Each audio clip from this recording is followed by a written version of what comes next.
Hey, it's Karina Reichman, and you are listening to Comes a Time with Oteil Burbridge and Mike Fenoya.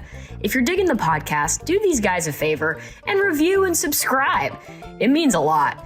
Be sure to follow the pod on social media, YouTube, and if you're joining for bonus episodes and exclusive content, go to patreon.com/comesatimepod and get on the bus. And now, here's Mike and Oteil. Welcome back to another episode of Comes a Time podcast. That's Oteil. And that is Mike. Today, we chat with the one and only Zach Leary. This was such an amazing chat. Zach is the son of Timothy Leary, but that's only one facet of what an amazing person he is. And he has taken the torch and gone his own way with it and making a lot of amazing footprints of his own in this psychedelic space through education, through, keeping the legacy alive, but also, doing it his own way. And he's so cool. And I'm so bummed we didn't get to hang in person. He was one of the people on my short list to definitely run into at the Psychedelic conference in Denver. But as he mentions, It's like there was so much going on, but we've been dying to get him on, and we're so glad we had the chance to chat with him. You ran into him at the End of Dead & Co. tour, correct? Yeah, it was great because Paul Stamets was coming back in Dublin and Zach Leary, and I was just like, is this even happening? Like, whose life am I living? So it's really fun. It's really good hanging with him. We had a great time, and I was like, man, let's do this podcast, bro. Come on. Such a great spirit and such a positive person, and been through his own struggles and his own battles, and that's what makes a great teacher, right? That's what we've figured out. You need the wounds. So thank you, Zach, and thank you everybody for listening. If you've been enjoying the podcast, subscribe, rate, review, share. Join us at patreon.com/comesatimepod for bonus content each week. You could check out all of Oteil's live dates. You could check out all of my live dates on our link tree, and subscribe to the YouTube because we got a lot of great stuff coming and we don't want you to miss it. So enjoy Zach, and we will see you on the flip. Peace.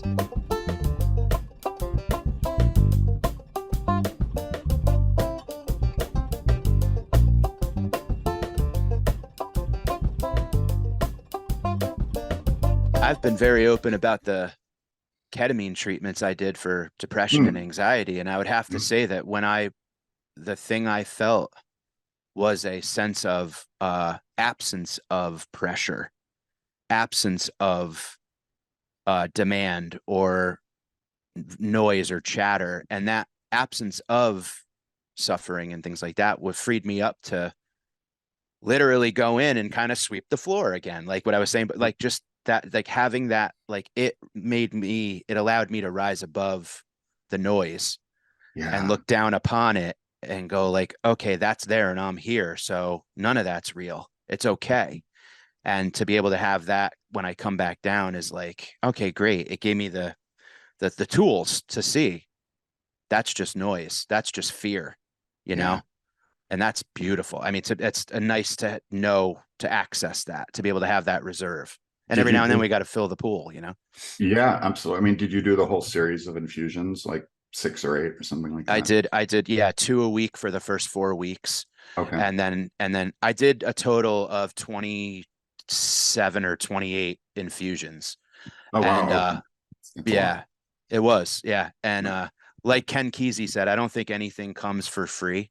I'm a tad forgetful, but, that's okay. I also forgot how to hate myself. So, everything has a cost, but it's, the Buddha said in order to gain something on the spiritual path, you must be prepared to sacrifice something. So, but it's, it's been amazing, really incredible. I'm really happy to hear that. I mean, ketamine being as popular as it is right now, and I tend to lean towards kind of mixed feelings around it, but like when I hear these amazing breakthrough stories like that, it's very refreshing for sure. Super gentle, super Yeah. gentle experience. So I think it's, again, it's set and setting, dosage, all that stuff. Because my first experience with ketamine, I've never taken it, but someone else that I know did and Mm. did way too much. And we had to carry him back to the van Yeah. backstage at a show. And I was terrified. I was like, who gave it to him? How much do you, is he going to die? And Mm. they talked me down because he couldn't stand up. But he was using it as a party.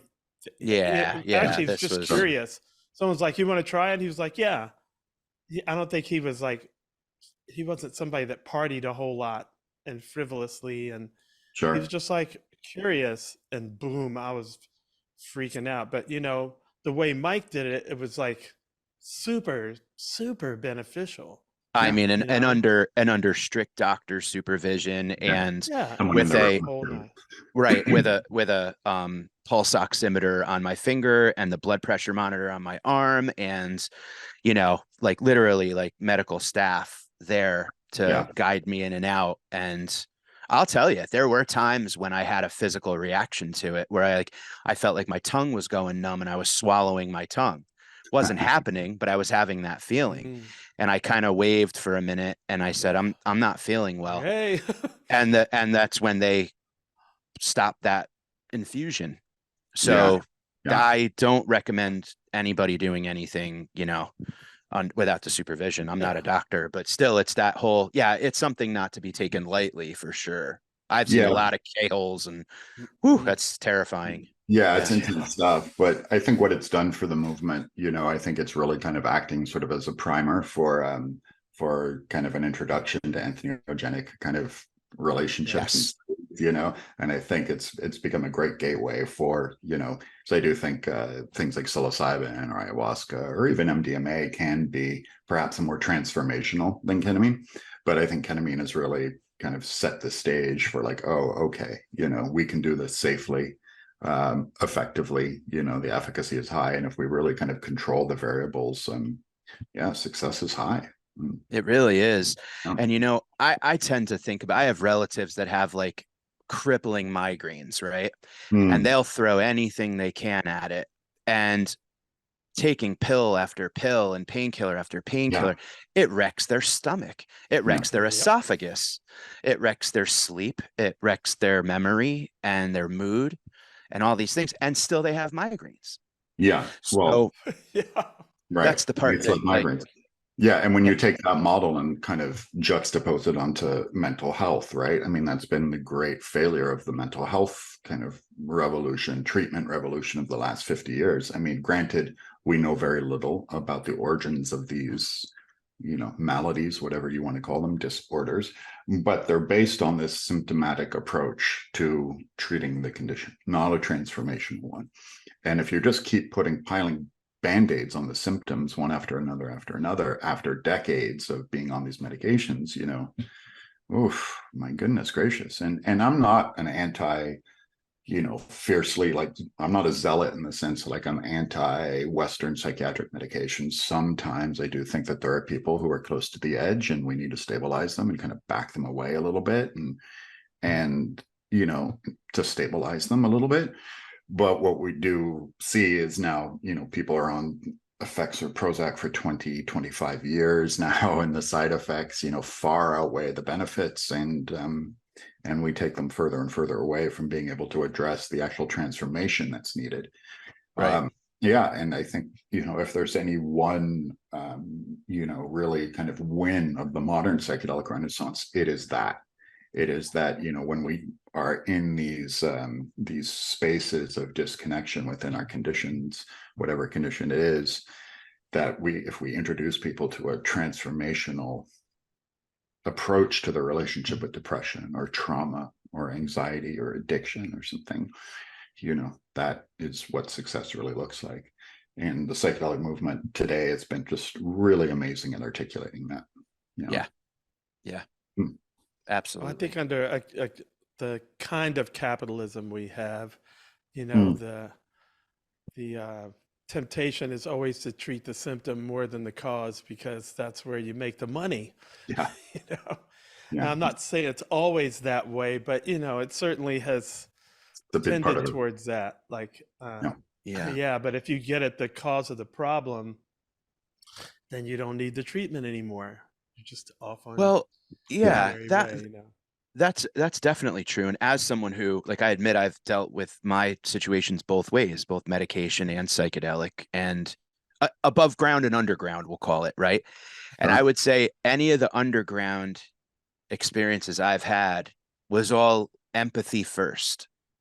It Yeah. was nothing about, it came with a cost monetarily, but it wasn't a, Yeah. come back next week, come back next week. Like, this kind of take this and we'll titrate up. And, it was empathy first. Let's get to the root cause of what's making you feel sad Yeah. and get it out and put it on the table. And I'm here to hold your hand as you cry through it or work through it. And, you may not leave completely over the hump, but at least you've set up, base camp Yeah. halfway up Yeah. the mountain, and then you come back and work on it again, or start. That's now your low. Your low Yeah. has risen. You have a blueprint. Yes. You have a Yes. blueprint for how to move forward. You sort of have sort of like the map of your inner workings, and it's like, okay, well, what am I going to do about this? But here's a pathway forward for it. Exactly. And yeah, talking about the cost, there's a student in my course, my current cohort, who he did 2 MDMA sessions. It was his first ones, but this is a guy who in therapy for 30 years, and he figured it out that he spent close to $600,000 on therapy, and he did these 600,000, right? And he Not did surprising. right, and he Yeah. did the 2 MDMA sessions, and boom, he processed those 15 years of trauma. Boom, like that, just kind of shattered it. And if you kind of look at the cost benefit compared to each other, it's like, yeah, what O'Teal said, it's kind of right. We're locked in this system of like keeping the financial faucet on. Yeah. Yep.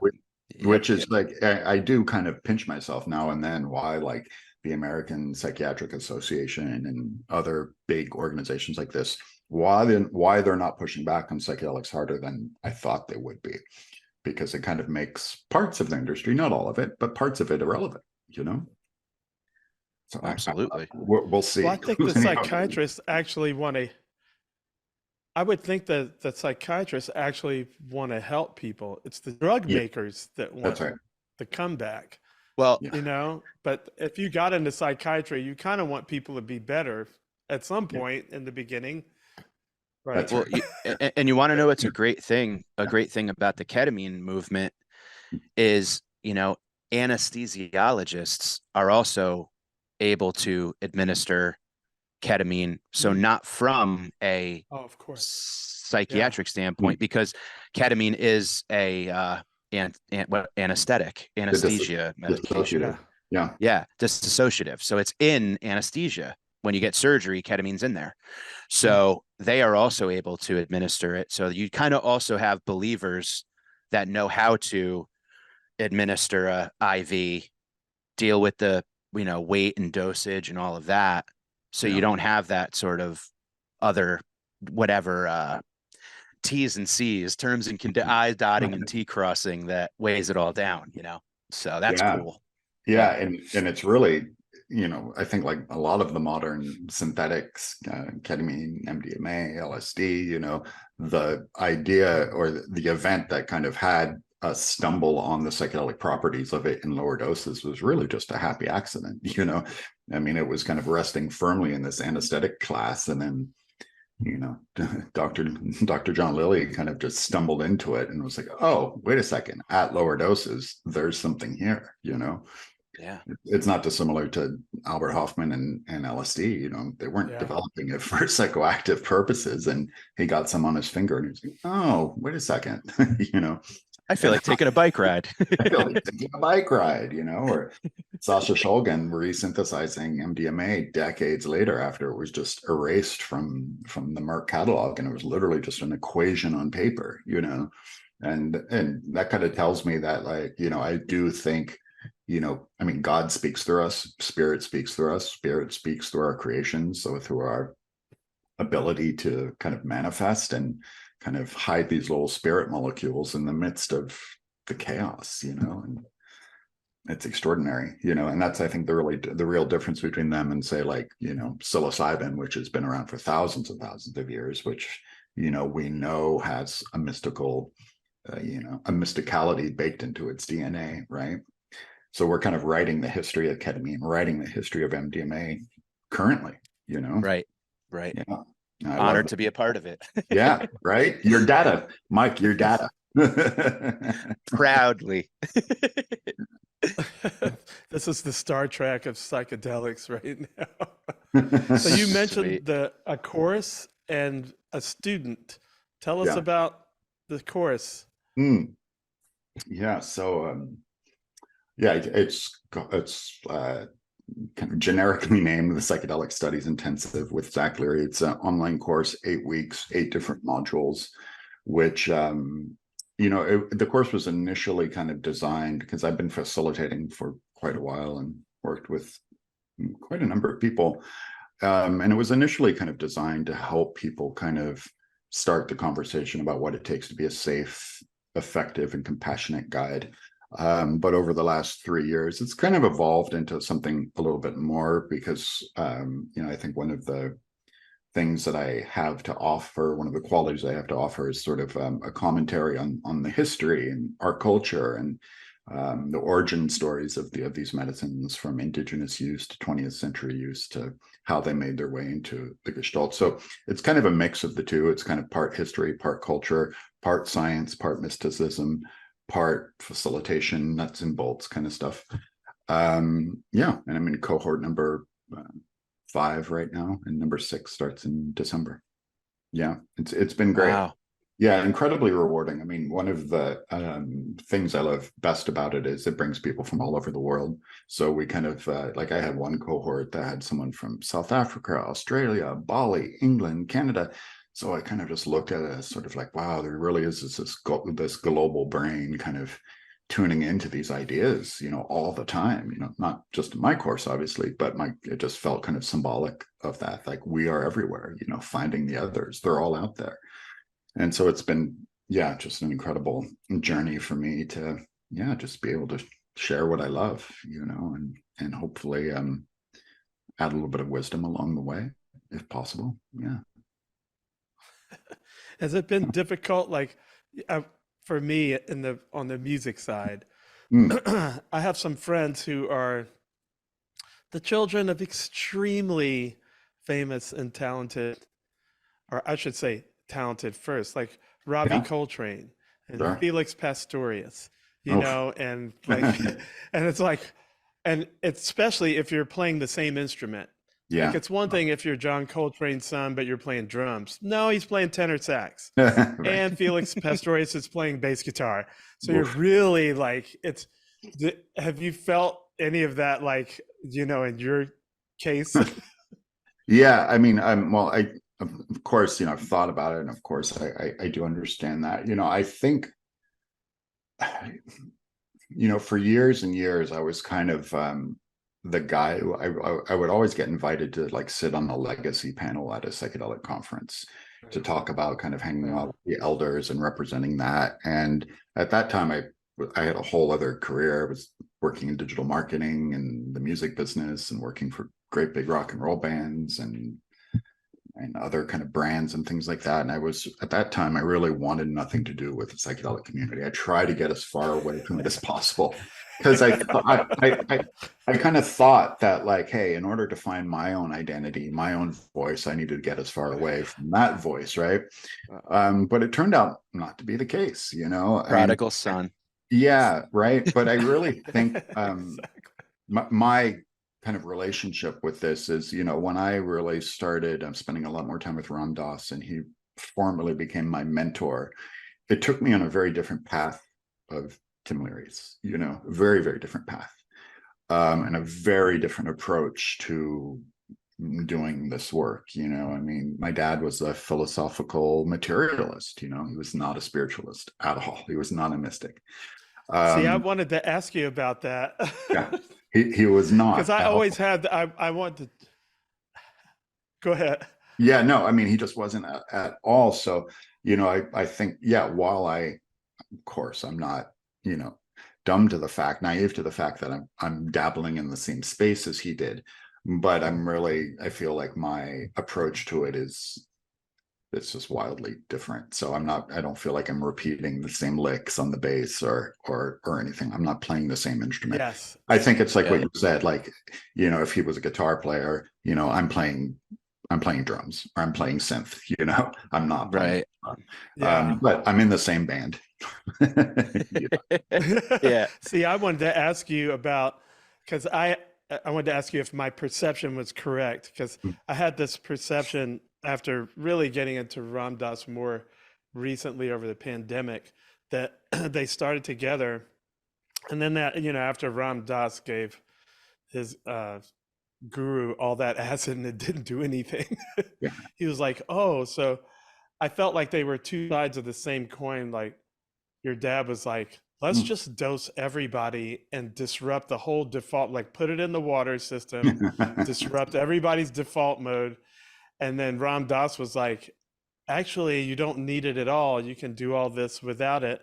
And I was wondering if that was an incorrect perception. It sounds like it was kind of correct, and you're kind of doing both, you know? Yeah, I mean, it's mostly correct, but you know, a couple things I would address to that. One, we have to remember that Ram Dass didn't stop doing psychedelics. He never stopped. And That's true. yeah, and I actually did a podcast with Raghu yesterday, and from Love Serve Remember, and I love telling this story. I'm not positive, I can't absolutely put the flag in the ground, but I'm pretty sure that I was with Ram Dass when we did a mushroom journey together, which might have been one of his last mushroom journeys together in Maui. Cool. Yeah, so I mean, I don't think Ram Dass, like, I think his kind of perspective on it wasn't that, hey, look, you don't ever need to do these things, there's another way to get there. It was more that, like, before he went to India, he was really frustrated with the reality that you have to come down. Yeah. Yes. Coming up, the You have coming to down. take it again. Yeah. Yeah, and it's just was this untenable relationship with a higher plane of consciousness. And then he met this man who never came down. So when you introduce psychedelics, obviously not to Neem Karoli Baba, but to the rest of us mere mortals, it's no longer about this trip of coming up and coming down. It's this trip of going sideways. Because if you're doing all these other things to kind of elevate yourself, you know, and then you take psychedelics, you're kind of just going off in a sideways direction, and it makes the come down far less brutal, you know. Right. Which is kind of what we call integration today, you know. That's right. Wrapped it up in a nice tidy bow. And I think because I know people that go through that with music. Yeah. Interesting. Oh, I'd love to hear more about that. But like, I think the thing with my dad was he really was someone who was really fixated on the mind being the center of it all, you know, and how we can increase the power and the perception and the use of our mind to achieve whatever you want to call it, moksha, liberation, enlightenment, and things like that. But as much as, you know, I really am proud of his work, and I mean, some of it just so extraordinary and so ahead of its time, I do think that it's not really applicable for most of us, because he was sort of operating in this frequency that, like, I mean, try reading exo or info psychology, or the 8 circuits of consciousness or something like it's really heady stuff, you know. Really complicated, really heady. And you know, I mean, I'm a pretty smart guy, and it takes me a lot. It's pretty hard to get through, you know. So I think, like, I mean, that's why I sort of gravitated towards Ram Dass so much, is because, oh yeah, I can do this. You know, this makes sense. This is something I can do. Yeah. Well, I mean, and also your father and some of the, you know, Trailblazers were a couple laps around the track ahead of some others, you know, like, I mean, and it takes a couple of, you know, you get a couple whacks on the head, you know, it seems like they were coming from a pure place, though. Like, that's the thing that, to me, you know, you're given this, like, you know, insight. You're going to go where your heart leads you, you know, and it may not be the same as, you know, I imagine you know, even like Keezy, the West Coast guys, the East Coast guys. I know there was that whole thing, you know, Yeah. and all of that. And who prefers LSD, who prefers psilocybin or peyote or whatever back in those mescaline. So yeah, everybody's gonna blaze their own trail when there's not a roadmap. We're lucky enough that 2023, 12,000 of us get together at a conference center That's right. with a leader like Rick that can, you know, Yeah. spearhead this. And I mean, we're so lucky, so lucky. Yeah, and you make a really good point. And I think if there's any one thing that was lacking in the model for the 1960s application of psychedelics into the general public, like when it left the research lab, is that, you know, there really wasn't too much of a blueprint. You know, there was the psychedelic experience, there was the doors of perception, there were some guys dabbling in it a little bit, and of course, like Humphrey Osmond in the 50s doing LSD assisted psychotherapy and things like that. But it didn't make its way into the vernacular like it is today. So, right. You know, people were shooting in the dark, you know. And, you know, someone told me once, and I think it's impossible to fact check, but that like from 1967 to 1970, on any given weekend, there were 1 million kids doing LSD. And had those kids had a roadmap for preparation, journey, integration, I think it would have looked a lot different. You know, I think it would have shaped out a lot differently, you know. I mean, certainly there have been some incredible takeaways from that movement. I mean, music, rock and roll especially. I mean, the way psychedelics, you know, indelibly left a mark on that movement. I mean, you can't take that away. But technology, tech and the environmental movement, sexual revolution, women's rights, you know, they kind of emerged from an expanded plane of consciousness, you know, thanks to psychedelics in part. But I do think that, you know, if those kids who really didn't know how to use LSD properly and what to do with their insights afterwards, if they were kind of given a little bit more of a roadmap and not having like, you know, Tim was just kind of going around, tune in, turn on, drop out, even Keezy in the acid tests, you know, I mean, admission for an acid test was $1 and you get a cup of LSD, you know, that's it. Can you pass? Yeah. Maybe the dead played, maybe they didn't, you know, right. But it was pretty haphazard, you know, it was pretty haphazard. I mean, again, you know, the benefits that came from it were great, of course, but, you know, I don't know if a price for admission is really something I'd recommend today, you know, I don't know. But I mean, that's what pioneers always go through. Like, you know, it's like you see the guys, that guy eaten by a bear, there's the bones. Let's go the other way. Right. You know, I mean, that's an excellent point. Yeah. It's always, it's the nature of the game. I mean, I'm 43 and I can remember when ecstasy, like in the pill form, pressed pills started to like hit the block at fish shows. Like when I started to see it, it was for a while acid in like gel tab form. And, you know, you'd hear some people had MDMA and all that, but then widespread at concerts, festivals, nightclubs, whatever, were these pressed pills. Yeah. And we didn't know what we were taking, but we were taking it, and we were taking a lot of it, you know, and the holes we probably bored into our brains and stuff. But, you know, the fact that we've come so far with now MDMA is literally like the only thing that helps veterans with PTSD, and it's about to be FDA approved. It's like, how much damage did we do with the process of it all, you know, like that part. Yeah, but the big variable in that is, you know, most likely most of those press pills weren't pure MDMA. Well, that's the thing. Exactly. Yes. But that stigma of like, you know, people go MDMA or ecstasy, and it's like, nope. Not even close. Very totally different things. Yeah. And like I'm a big proponent of the harm reduction movement and of like going to dancesafe.com and buying testing and things like that. You know, MDMA is a complicated molecule to make. It's not an easy molecule to make.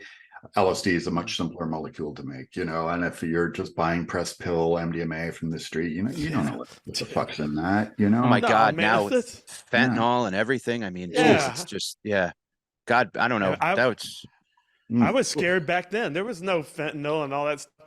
But all I knew was, you know, there's like this little tab that was smaller than that. And I was like, really? I'm going to cut that in half. First of all, I'm going to wait for an hour and watch you guys. Yeah. And then I'm going to cut it in half and then see what, I was just so scared Me because I too. always, music is the one thing that has kept me from ever going too far with anything. Yeah. It's like, if it impairs my ability to play music, then it's like, it was really unfortunate that I could play so well, so drunk. That stopped. But, it kept, I was always, and when I first tried it, I think I was 17. I was like, hey man, like, oh, you got to do this, Oteil. All right. I am curious, but I think if we just, I know at that age, it's hard to think my kids are going to have that, they're just going to be wild and want to do it. But I hope I instill in them that same thing. Like, well, hey, I mean, man, I'm curious though, Oteil, did like in your journey of playing music, especially like, being such a very wide ranging career, doing your own stuff, but also kind of playing with legacy bands that had, some cautionary tales in some of their stories. Did that kind of, yeah, I mean, did that kind of leave a little light bulb like, oh shit, I don't want to go down like whoever, Well, what the music I came up with was more, I guess they were more into heroin, like the jazz musicians were more Yeah, into sure. heroin. Yeah. Weed, we never thought was going to be a big deal. Alcohol was Yeah. the real thing. And then I didn't do psychedelics for decades, man. I stopped when I was about 19. I think I did it once or twice, like not even a handful of times. I remember once in Aspen with Colonel Bruce, and that was a day off. I never liked to play on it. When I was young and I did it, I just wanted to talk, just hang out and figure Sure. out what was, or experience the experience. I didn't really want to play music. And it wasn't until the Gorge with Dead and Company that I was like, you should kind of do this as homework. Yeah. So I never, like for decades and decades, I didn't do it again till I did it once at the Beacon with my wife, and I went to bed. It was just like, it was really little, like I didn't really feel it that. So I just went away from it for a long time, and now I just occasionally microdose. Like the second half of the tour, I didn't do it at all. Okay. I just was like, you know what? Yeah, it's interesting because a lot of the music that you've played, I mean, the first time I ever saw you play was a long time ago with Aquarium Rescue Unit, somewhere in LA, and also I think at Wetlands, and so a long fucking time ago. And it is psychedelic music, I think. It's Oh yeah.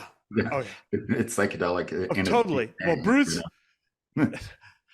he was my asset. People were like, what was it like to trip and play with Bruce? I was like, are you insane? Brucifer?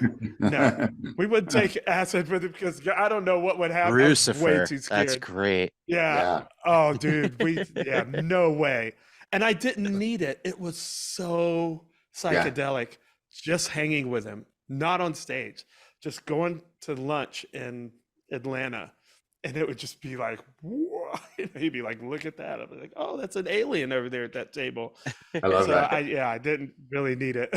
That reminds me of that. There's someone once asked Salvador Dali if he'd ever done LSD. And he said, I do not need LSD. I was born on LSD. I think he had that DMT. And he never came down. Like Colonel Bruce. Exactly. Sun Ra. Yeah. Salvador Dali, Picasso, right? I mean, you just name all the greats. You could go like Jesus, Moses, Buddha. Like, I think they're accessing it somehow. It's just a hunch. I don't know, but it's just a hunch because they don't need it. Yeah. They are it. I think in some ways we all are it. If it's in there, we got to be able to access it. And that's I think that's what we just lose. Again, the dust set, like wipe dust off a mirror. You can finally see clear, I mean, it's absolutely there. I want to make like a color, color wheel of different ways to get there. Yeah. You know what I mean? I know there are all ways to disrupt the default network, but I would love to make it like, okay, fasting, okay, meditation, all right, like, right? Yeah, go sleep outside in the woods, things like, right. Well, and but I also will say too, though, I mean, I do agree with all of this, but like, as a lifelong Grateful Dead aficionado, you know, like there is something very different about listening to Grateful Dead music on psychedelics than without it. I'm not saying that you can't enjoy it without it, but there is this extra kind of hidden instrument that appears in the psychedelic space somehow, you know. Yeah, I don't know. Yeah. Like I You know was what I find interesting though? Hmm. Is like at the end of the tour, when I wasn't doing it, I think because there was like 50,000 people that were on it, or let's say maybe Yeah. 40,000 of them were, like there Wow. was so much in the air that I could still get it a little by osmosis, you know, because I was like, I still feel like I'm tripping, you know, but I know I didn't do any. And I know nobody dosed me because in that band, you keep your eye on your freaking water. You I keep mean, the lid closed. Yeah. the last Oh, big yeah.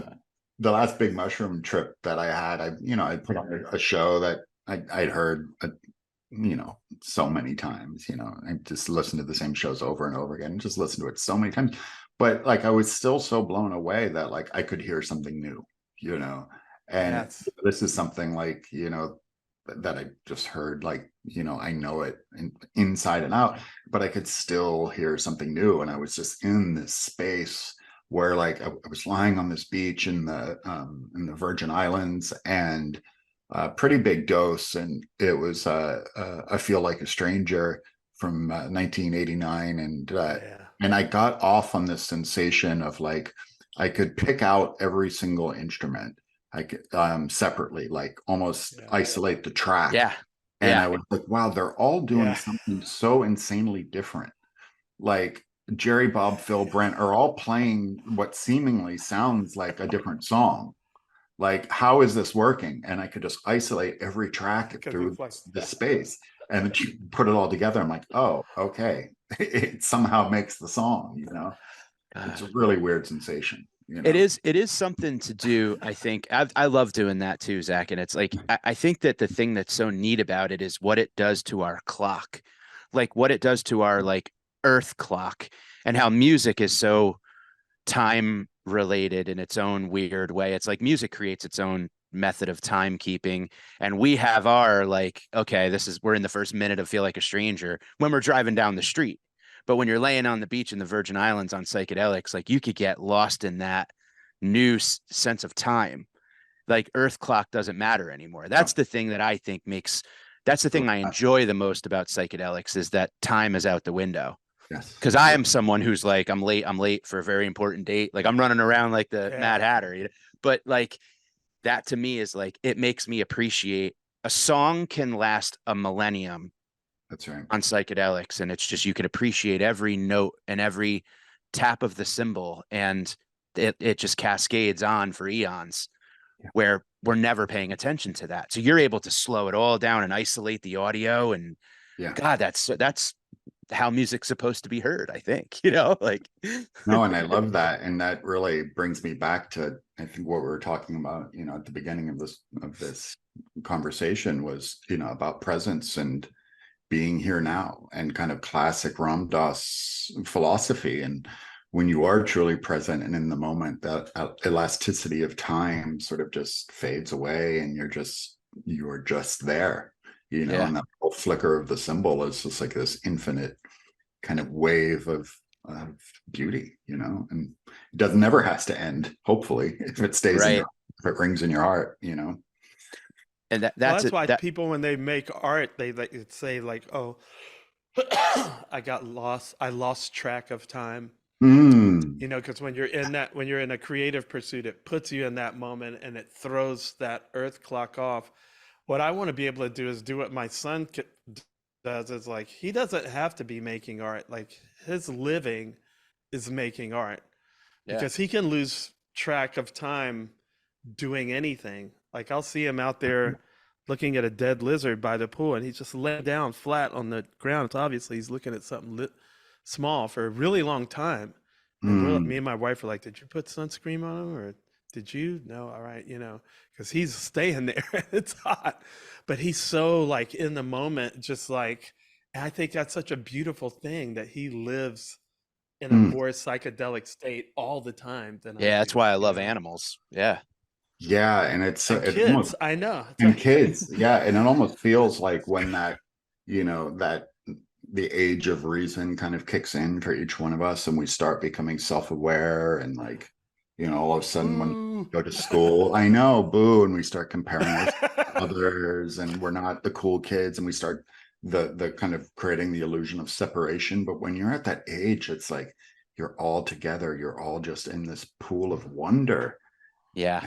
We could just get a little bit of that Yes, back, for sure. I'll tell Yeah. you what, Yes. it's Yes, so got it's to. so amazing. There have been times when I've done meditations and when I've laid in the tank and things like that, and it's a specific memory that I go back to of my uncle throwing a football in my grandfather's backyard, and Mm. I'm running as fast as I possibly can forward, but I'm looking up at the ball like to catch it, and I have no Yeah. fear that I'm going to run into Yeah. a tree or Yeah. run into a bush, or I'm literally trusting my instincts and just flying as fast as I can to catch that ball. And that was Mm. always like that's imprinted on my brain as like the ultimate freedom, the ultimate lack of That's dust, the great. ultimate presence. And it's just getting back to that is the goal. And I think that psychedelics have kind of become, and I've explained it as like a double-edged butter knife, Uh, because you access this place, but then you have to come back down to this place. And you're like, well, I know it exists. can I tell you guys my Ram Dass float tank ketamine story?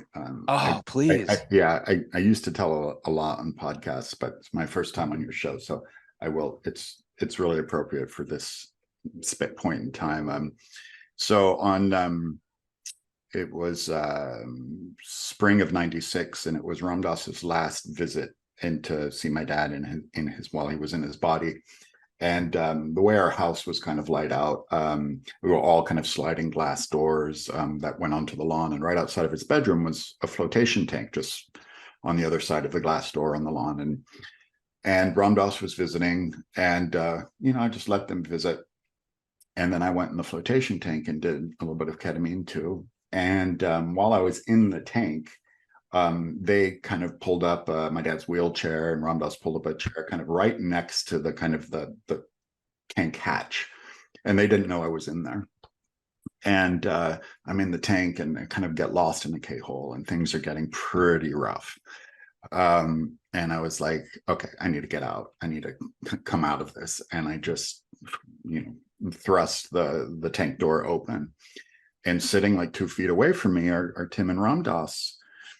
And I'm all sweaty, probably pupils the size of Mars, and and we're all just kind of staring at each other in silence.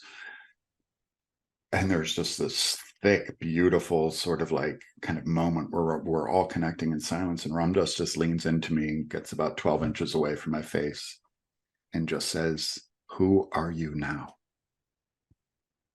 And that's it. That was the story. But just, who are you now?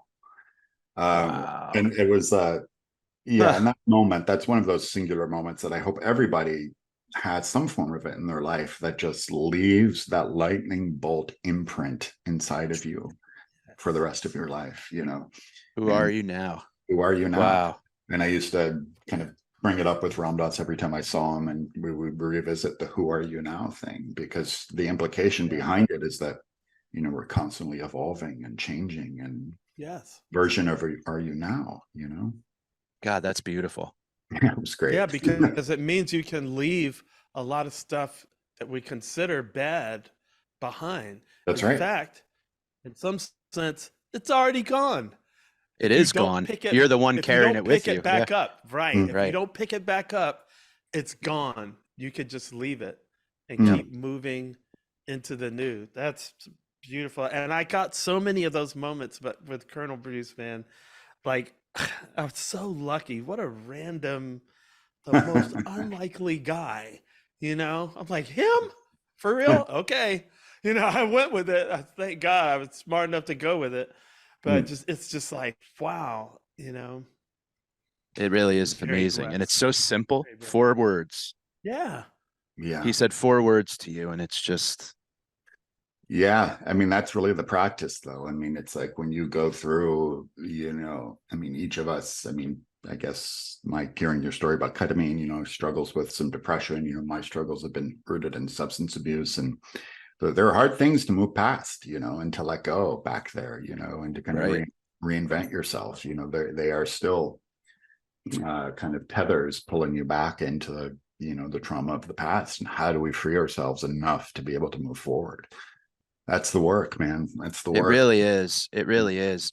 And, I wonder about this, and I'd love to ask, because you both, Teal, you've been open about addiction and stuff as well. And, Zach, you saying this too, and me with my anxiety and depression and stuff. Right now, there's quite a bit of illness in my circle, and I'm seeing it with a lot of different folks that I love. And I now can, where last year or a year or two ago, where I'd get lost in a depression, I can almost see it coming now, where I'm like, I'm feeling sad, but I think it's a step in the right direction, where I can actually reminds me of quitting cigarettes, where I was like, I want a cigarette right now, but I could feel myself going I'm feeling depressed. I'm feeling down. I'm feeling blah and apathetic and blurred. And it's I didn't have that tool before.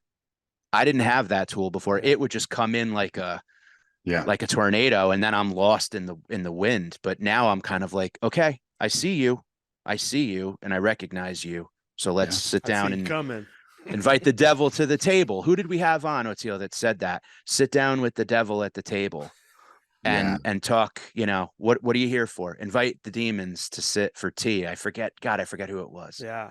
Maybe Ragu. When you could see him coming, you can kind of you could go, okay, here comes the bad guy. All right, let me put my gun on the table. All right, let me get my bulletproof vest. You prepare on. Emergency preparedness. You got your things together to deal with it. Yeah. It's just being assaulted when you turned a corner. I get beat up again. I am loving awareness, and being having that sense of awareness around all of it. Even the shadow. It's really a uniquely a psychedelic kind of experience too, when you can really just, that's why we see these psychedelics being so effective with things like PTSD and the most horrific origin stories of PTSD too, war and the horrors of war and intimate partner violence and sexual abuse and things like that. But when you kind of can take a look at the shadow and sort of be able to empathize with it and kind of keep it in its sort of right place and its right association, so when it comes back up later, it's not as much of a dominant personality anymore. You sit with it for a minute, hang out with it for a minute at the table, invite the shadow to the table, thank it for being there, and then it can move on. Yeah. In a way, it's a good thing. It's great because it reminds you, it keeps you, vigilant or aware. And it's it'll keep you in check. Yeah. You're like, hey, I call it my horns popping out.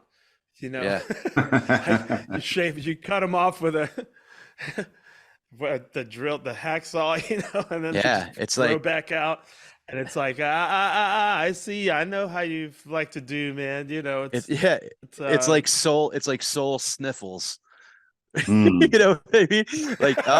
I got to put a little vitamin C in my spirit and get, you brought up the last, and I'm realizing I'm saying this a lot more. I've repeated it on this podcast, but Zach, one of the things I experienced during one of my last big psilocybin experiences was it broke all of my, all of that years and years of therapy. And then you have an experience on psychedelics. I broke all my stuff down to love and fear. If you're operating from a place of fear, you're not open to the love that's around us. But if you're operating from a place of love, fear doesn't stand a chance. And that was literally just, for some reason, that was the hypothesis I needed. It's I figured out the equation, and I was able to sit with each thing I was dealing with and going, am I looking at this from love or fear? Love. Okay. Am I looking at this from love or fear? Fear. Okay. We have to deal with that. And I literally compartmentalized, I cleaned my closet, you know what I mean? It was wild. And it was just so great to be able to have that clarity, and it stuck. And that's the part that I love, is that's what stuck.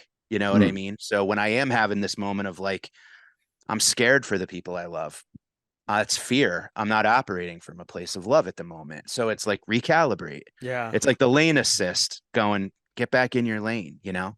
Yeah. Wild. And it's usually binary. It's usually binary like that, you know, because when I was arriving at that realization, it it came down to like, if you're operating and from a place of love, you're usually operating with a lot more compassion. And Right. I realized, it took me a long time to realize I wasn't having compassion for myself Mm. at all. Yep. And Yeah. so Yeah. I couldn't really learn to have compassion for other people. You know, it's to be like, fuck that guy, you know? And Yeah. that would be my natural default. Well, it's like, I didn't realize, hey, you're doing that to yourself too. You know, you're saying fuck that guy to yourself. Right. Also. Right. Time Yep. you drink too much or do whatever, you know, like keep picking up the bad thing. And it was a process getting. And hearing Mike in your current predicament, you know, I mean, what else can you do but have compassion for those around you who are suffering, you know? Exactly. That's about all you can do, you know? I mean, Right. that's also kind of the highest form of service, is just have compassion for everybody's predicament. Yep. Yes. Like the Even- biggest asshole, the largest asshole had something terrible, or a series of terrible things happen. You know what I mean? Like if you That's knew the their tough one. backstory enough, it is. Yeah. But if you knew enough of their backstory, you'd be like, oh, that's what happened. Yeah. You know? Yeah, I mean, that's a tough one. That reminds me, you know, Ram Dass used to keep on his altar, he would keep an image of whatever president was in office, and, you know, and finally Yeah. had an image of Trump on his altar. And that that's like Yeah. far for me. Like, you know, I'm not there, man. I'm there. with you, Zach. You know, I'm with I'm you. not there. My I don't- level Hey of man, compassion. I just had it happen to me, and I saw what God was doing. So there was this guy, and he may be watching this, but so I feel like I'm taking a risk saying this, but this is the truth. He was a friend of mine that's a bass player here also in Boca. We were both on Jam Cruise, and there was a thing that said, there was this dude that participated in January 6th that was on Jam Cruise and got his trial. He was like going to trial and got his trial delayed so that he could do Jam Cruise. I think he has a lot of money. I could be wrong, so maybe I would find out, but I don't know how many people could get their trial delayed to go on Jam Cruise. Yeah. Right. But then Nobody I poor. think he did most of Dead and Company tour, because my buddy was kind of following him on social media. He was like, yeah, he's on your tour. Well, then when we did Roots Rock Revival, he came, which is my holy place. That's my church. That's where we talk about music and mysticism and all the stuff that we're talking about right now. We get down to the nitty gritty. I'm like, you go to music school to get the nuts and bolts. We're coming here to talk about the mystic stuff. Yeah. Well, here he comes. And I can't bar him from coming, like, legally. Right. And so I had this moment when Amy Helm, Levon Helm's daughter, runs the choir, and they're doing Melissa. It's just like, and I'm in there while they're rehearsing. Oh. And they just, when the choir starts singing the guitar licks at the end, that Oh, are on wow. the record, Oh, wow. I just gushed. I was just tearing up, and I opened my eyes, and there he is, his voice in that chorus of people singing that brought all this love just flowing over out of my heart, like just running over, right? And I said, I see you, God. Yeah. Because it's like, I could do I could forgive Republicans if they're like, you know, someone close or family or whatever, you know, but not January 6ers. Yeah. And God's like, oh, really? Not January 6th? Boom, right ground zero into your spot, eating lunch with him every day. And so I went, I see what you're trying to teach me about judgment. Yeah. Because there's no one, it's the Donald Trump picture on Ram Dass's altar. That's some deep shit, man. Yeah, it is. And that's what I was taught. And I was like, I see you. You're good. You forced me. You forced me to deal with it. And I got the lesson. Forgive them, Lord, for they know not what they speak, you know? They do. It's Yeah. like, Right. you know, we can, and that also too, though, hearing that, and thank you for sharing that story. It's amazing. It also too speaks to the power of music too. I think music, Equalizer. yeah, this equalizer and this thing that kind of creates this egalitarian space to where, hey, we're all in this together, and Yeah, leave it at the door, kind of. leave it at the door just because someone kind of likes Grateful Dead music or, sings in the choir, singing Melissa doesn't mean that they are, filling the blank, that's powerful. Hard work. It's hard. Yeah, and Definitely hard work. Yeah. It is hard Yeah. work because I saw him the first day and I was like, well, here we go. There's no way to escape this. It's like right here. And I hugged him a number of times. And maybe he needed to come there, you know? You never know. And maybe he's right and I'm wrong. I don't know. But Right. it's like I know we're both sides of the same coin, or different facets of the same diamond. So I was supposed to learn something from it, and maybe we both got something from it. I don't know. I bet I'll see him again. Yeah. Wow. It's interesting. I know. Yeah. And my dad's birthday's January 6th. Too. Oh, no way. There you go. Oh my God. Well, that's good to know, because now January 6th, I can go, it's Oteil's dad's birthday instead of it's January 6th. Oh, dude. I don't like how January 6th is January 6th. You know what I mean? Like, they take a day and own it. Yeah, and well, it's like, no. Victor Wooten and Mickey Hart, both their birthdays September 11th. Oh, wow. But I look at those days as days, September 11th is a day of extremism, right? Yeah. So look at Victor Wooten and look at Mickey Hart. Like, Pretty extreme. They're both Yeah. extremists. Yeah, man. That's also the day my that birthday. It's also the day Neem Karoli Bob left his body, September 11th as well, in the Western calendar. So yeah. Wow. Yeah. Right. Yeah. Do you have other people that share your birthday, Zach, that kind of inform? Like my birthday, I found out is the birthday of Howard Zinn, Dave Chappelle, and Yasser Arafat. And I texted, I was like, I understand myself a lot better now. Wow. Okay. That's right? pretty. Yeah. Radicals. On Radicals. mine, I mean, the only kind of really big notable ones are Chuck Berry, which is pretty cool. That's great. Yeah, that's a good one. And Lee Harvey Oswald. But that does Radicals. teach you something about Radicals. yourself. Yeah. Right? Extremists, Radicals. for sure. Right? I'm happy to share the day with your dad. Oh, I love And, that. Yeah. Dude, And now I know Deepak. Yeah.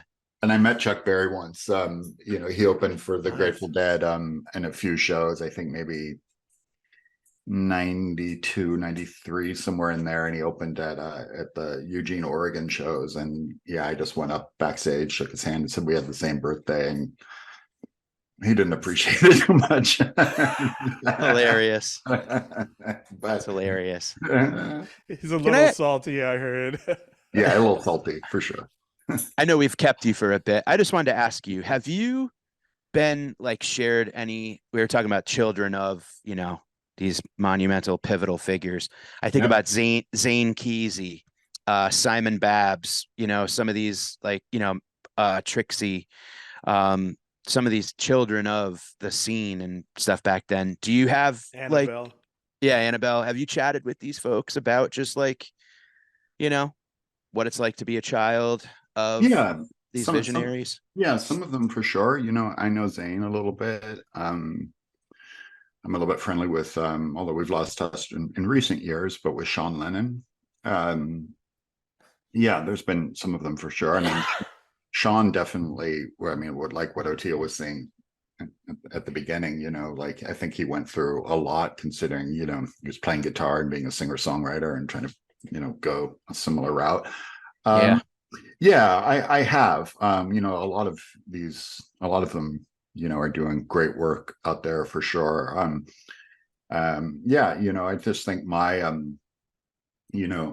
kind of barometer for my relationship with all of that, and this one area I struggle with is I do a lot of work looking after the Timothy Leary estate. I do it because there isn't really anyone else to do it, and I love doing it. But I got to admit, like, I don't like doing it, Yeah. because Yeah. it's not like, hey, it's not my story, you know what I mean? And and like I see, like, when Zane kind of drives the bus around and taking it different places and stuff, I'm always wondering, never asked him, but I always wonder, like, how he deals with that. It must be an immense sense of pressure to, like, hey, he's still driving the bus. And I don't know. I know it's a lot. Yeah, that's why I wonder. But thank if you for doing it. Thank you for doing it, because it really, it is a. I know, like, it's a sacred duty, something that you obviously embrace, even though it's not your first preference. But who's gonna give a shit as much? Exactly. I'd rather you be there going, nah, not that one. Well, and that's almost kind of like, Kesey, the original bus, is rotting over in his backyard in Oregon. Like, the Smithsonian wanted it, and he said no. He's like, I'd rather it just be covered in moss and return to the earth that it drove over. And it's like that type of thing of, like, you don't want the Leary estate to end up in the hands of, Yeah. But God that's knows true. who. No, I mean, that's a really good point. But I will say, I do wish the bus went to the Smithsonian. I personally wished it did. That was my own selfish thing. I hear you. Just so others could. No, I know. I have to say, I'm kind of like, that was just me. Yeah. I got to hang with him, and he was peeling moss off the bus, and the moss was rejuvenating the color of the paint job. Oh, wow. So, like, while he was peeling the moss, like, he was like, oh my God, it's like the rejuvenation of it. And I'm just standing there like, the hell am I doing here? This is amazing.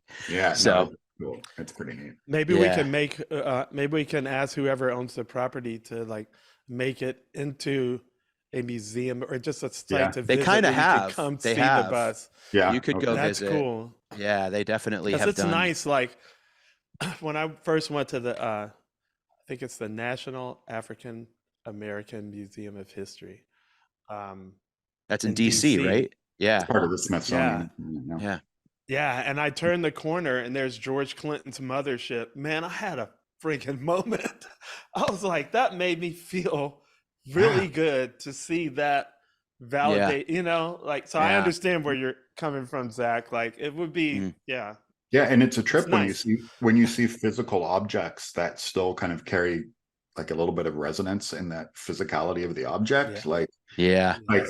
For me, I never really kind of thought that would be possible, but I mean, you certainly do it when you see art. You see the Statue of David or the Mona Lisa, obviously, but, like, when I saw, Jerry's guitar that played 5877 at, the Rock and Roll Hall of Fame, I was like, oh shit, this is still, like, wow, that's the machine, that's the guitar. Wow, cool. It makes so you not so cynical about sacred relics, like, the it's church true. might have, or any religion, because it's like, hey man, that's the tree Buddha sat under right there, bro. Like, and whatever. speaking of which, I know you guys, I'm pretty sure you guys have had the Greys on your podcast before, right? Yes, Alex and Allison. Yes. Yeah, of course. Anthony has a psychedelic reliquary on the upper level of it with all sorts of, like, wow. objects. Albert Hoffman's glasses, my dad's ashes, various objects that belong to right. Yeah. So that's an altar. Yeah. Yeah. And it's really cool that there's a physical space to kind of, like, give credit to these guys. So go visit. I'll tell you another one that I went to recently that was just as mind-blowing. In Tulsa, Oklahoma, they have the Bob Dylan Museum now. Oh, wow. And it's the reason why it was there is because the Guthrie estate is there as well. So they built it, right next door, literally. And to go there and see the notebooks and the pen and the typewriter that Wavy Gravy told us, Dylan, he was there while Dylan types that, and it's just to see it and hear the stories. And that's that DMT release too, Oteil, where it's like, I forget I'm standing in a warehouse in Tulsa, but I'm looking at the lyrics of, Positively 4th Street. And I'm like, whoa. I swear to God, man, me and my wife, my ex-wife, we went to Rome and we were trying to go through the Vatican on Saturday after it was too crowded. We said, let's go. We're tired. Let's go the next morning. So Sunday morning we go, and then we can't get in. We can't see any of the other stuff. We're like, what's going on? Well, they were having a church service. And I saw, people holding up cameras. And then I heard somebody say something about the Pope. I was like, oh, that's the Pope way up there doing a Sunday service. So I was just like, all right, shut up. Quit being pissed off. You can't. And so they would do this thing. And he would say something and it would roll this way in the sound system, and then the people would say whatever back in Latin, or it would roll back that way, and then all of a sudden it was doing this thing, and then all my hair stood up and I felt like I was coming out of my body, and I was like, what's happening right now? What's happening? I looked at my ex-wife. I was like, do you feel that? And she was like, yeah, I feel that. So it's like, it's being in these situations in a place that has all this, it can. Oh yeah. There's definitely something left in the physical objects that can be 100% stirred up, or where you can connect with something. Something happened. I'm not Catholic. I was not anything then. It was strong, man. Just the sheer notion of that, for however many hundreds of years that people have gathered in the same place to worship in their own way. Yep. Such a powerful, like, I've always wanted to go to Mecca, Me too.